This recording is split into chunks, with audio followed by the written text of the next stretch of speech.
Hello everyone, I'm Professor Geek. Welcome back to the channel, and welcome to another video on Avengers Endgame. The news just keeps coming. This is just a topic that will not go away as much as people are desperately wanting it to on either side of this for some different reasons, and we'll get into that. But this article just came to my attention today, and it was just released earlier today, and I wanted to talk about this because I think it reflects some of the interesting things that are happening right now on either side of the Avengers Endgame argument. Because when the movie came out, the problems were there, all right? The problems for the story and the problems with the character, all of that was there in the film. But the SJWs and just the MCU shills, they didn't really worry about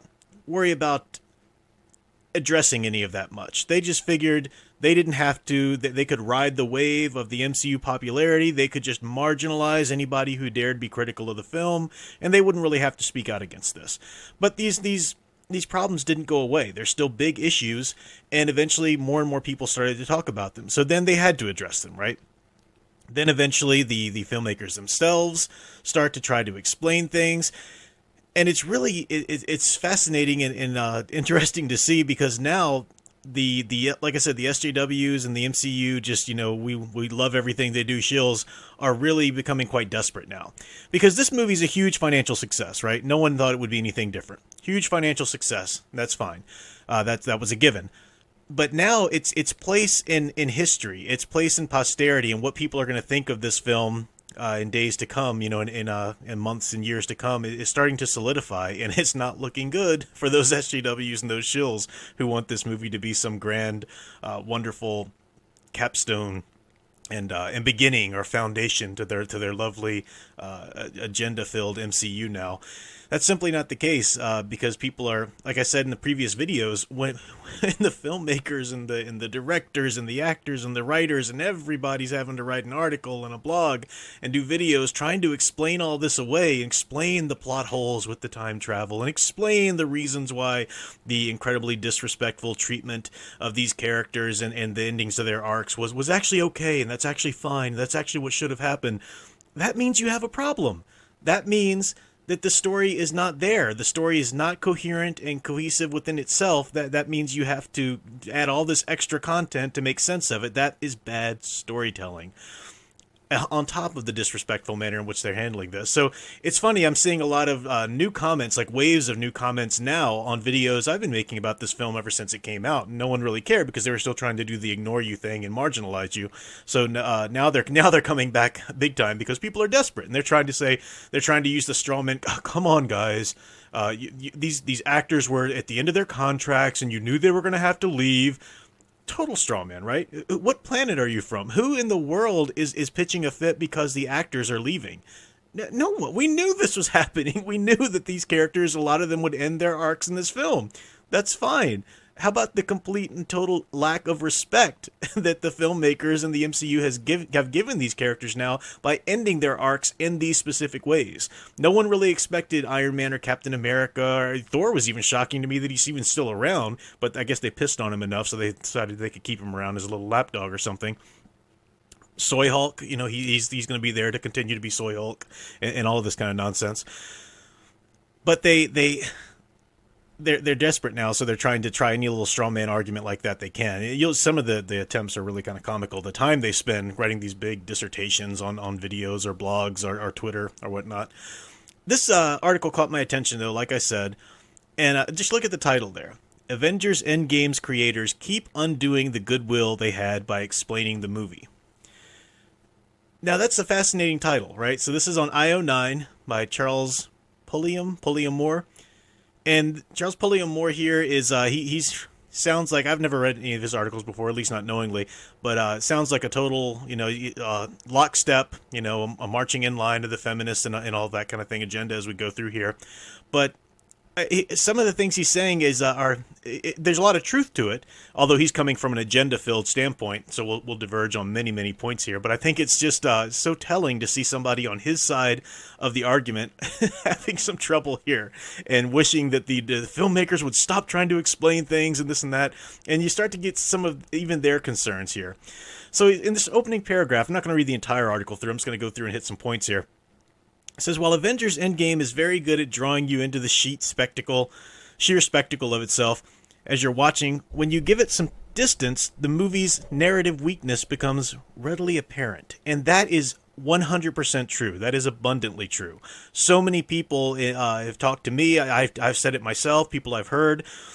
Even if you see some of the problems right up front, like I did, they still don't all totally set in, and you still don't really think things through until you've had a little distance from the movie. Because it's still made by people who have been making the films of the MCU, and they're still very good when they want to be. When they want to be, they're still very good at weaving together some visual spectacle and telling decent stories when they want to. But now they've allowed the agenda to Swiss cheese all of that great storytelling, and that starts to become more apparent as you step away. He said, and that's before the Russo brothers started to further complicate things with their post hoc musings. Apparently, though, the filmmakers have even more to say. The way Endgame ended up killing off Black Widow in order to give remaining Avengers the key to defeating Thanos in one of the most controversial elements of the film. It's part of Endgame's large problem with paying lip service to the idea of female character development rather than actually going for it. Full stop. Okay, so this is one of the problems that I have with the film too, the way they handle Black Widow. Now, not for the same reason that this author, Pulliam Moore here has, or with a lot of the feminists who've been pitching up an outcry about this.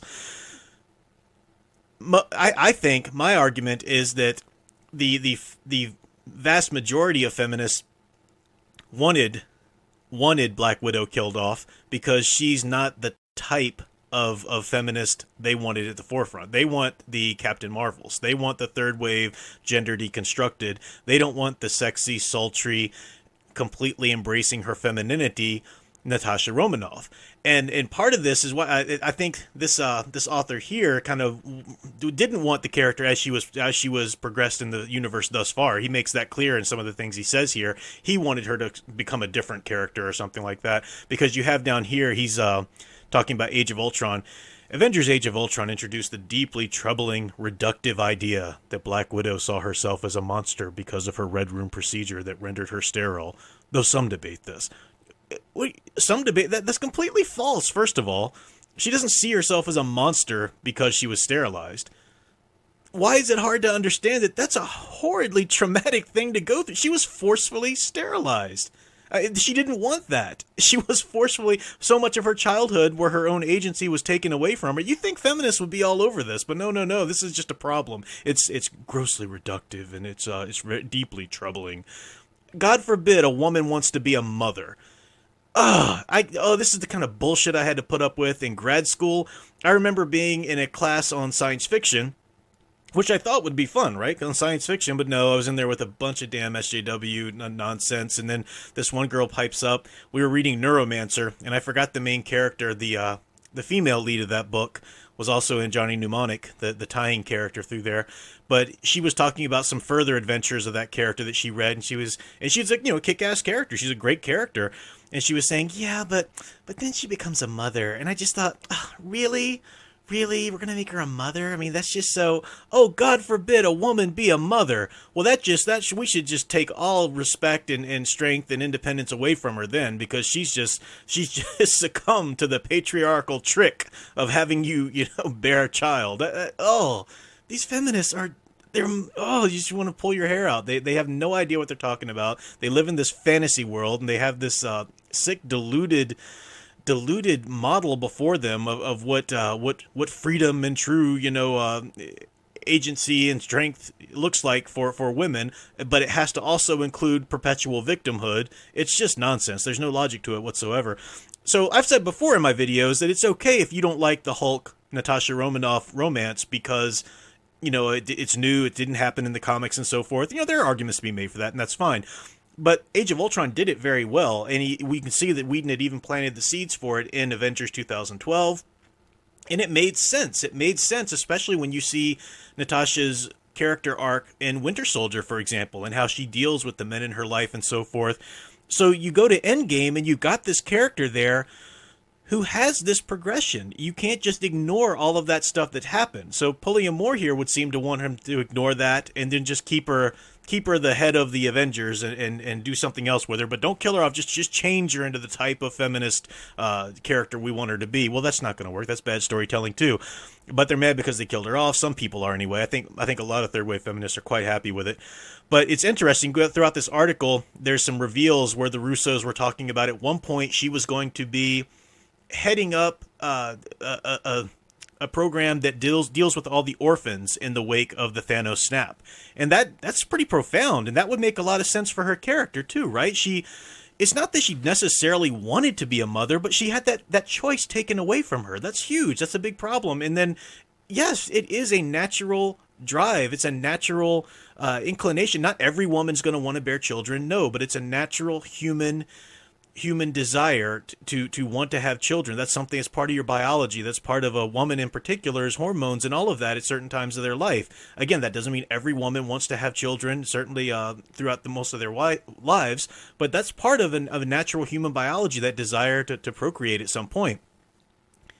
It's nothing to shy away from or be frightened of, or it's not the patriarchy or whatever. So all of the choices that have been taken away from her, that would be huge for her to have had to do something regarding the orphans or something. I don't know. I mean, it's just a new idea. I haven't really thought it through. I'm not saying it should have definitely been like that, but certainly would have been more meaningful and appropriate to her character than just simply having her sacrifice herself, as I said before, in a move that she would have done all the way back in 2012. So something that doesn't honor any character progression, doesn't cap any kind of arc for her at all. It just gets her out of the way so that we can bring in the third wave feminist characters that we want, or not we want, but that the SJWs want, and not have to worry about any of these, sexy, embracing their femininity characters, because that's just so problematic for these nonsense bullshit gender deconstructionists.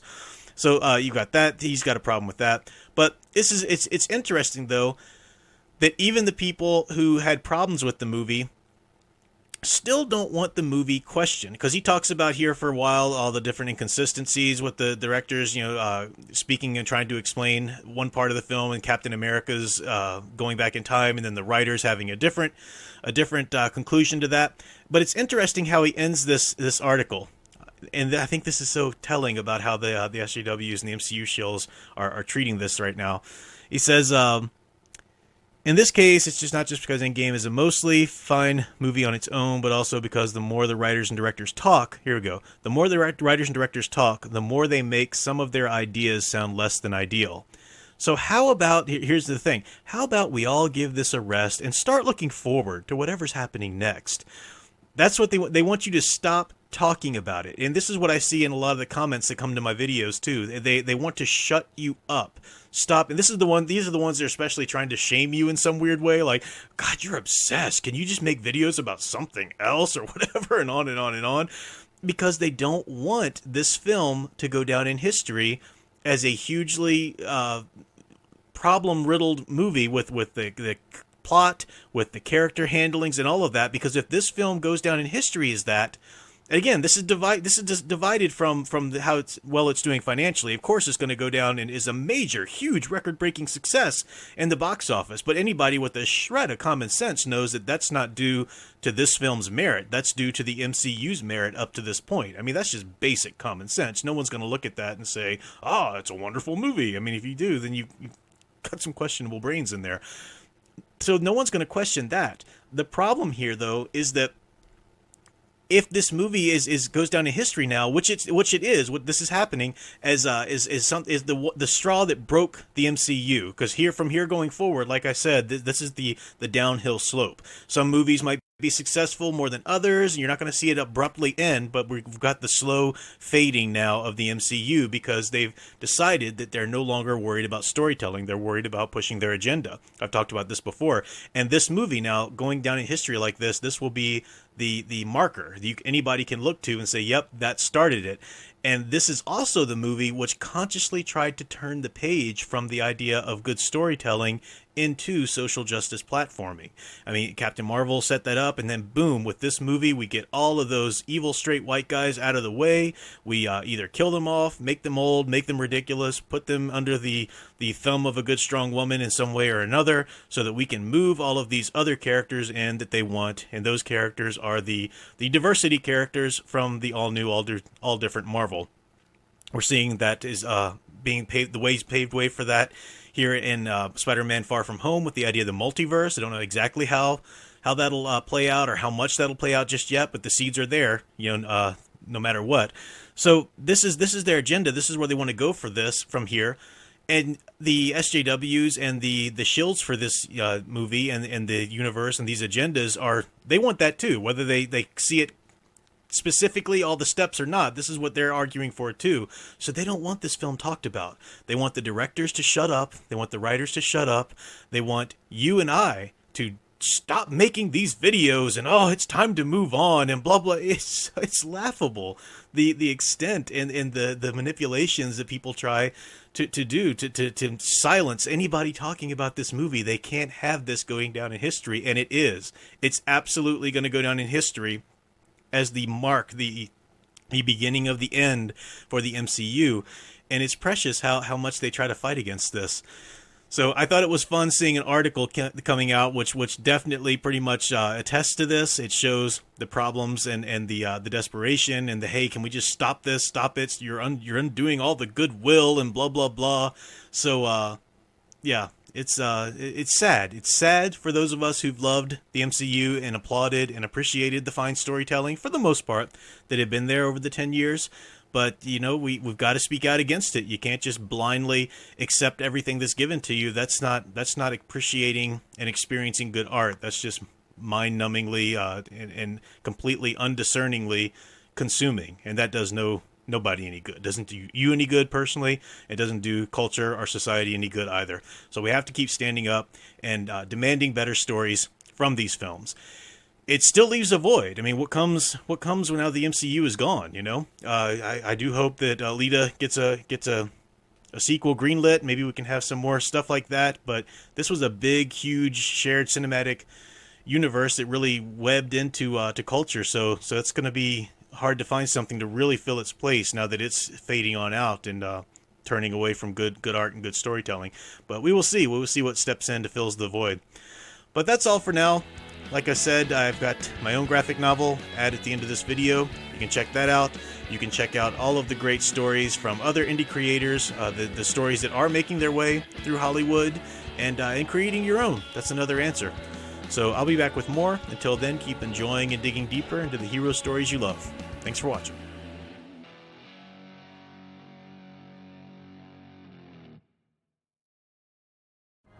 Do you like comics that are unafraid to portray women as feminine and men as masculine? Do you enjoy being entertained rather than preached to? If so, then you'll love my own graphic novel currently on Indiegogo. Tales from the Stacks is an anthology series in the vein of The Twilight Zone or Tales from the Crypt. It contains 3 uncanny tales to thrill and haunt you long after reading. With interior art by Dave T. and variant covers by John Malin, Kyle Ritter, and Kyung Lee, you have lots of options to choose from. You can find the link in the description below or search Indiegogo for Tales from the Stacks, and tell the comic industry you don't have to settle for their social agenda platforming. Thanks. And last but not least, don't forget that your Professor Geek now has a merch store. Check out the current options from t-shirts to magnets to the iconic Professor Geek coffee mug, and let me know if you'd like to see something else. The link is in the description, or you can go to cafepress.com/ProfessorGeek.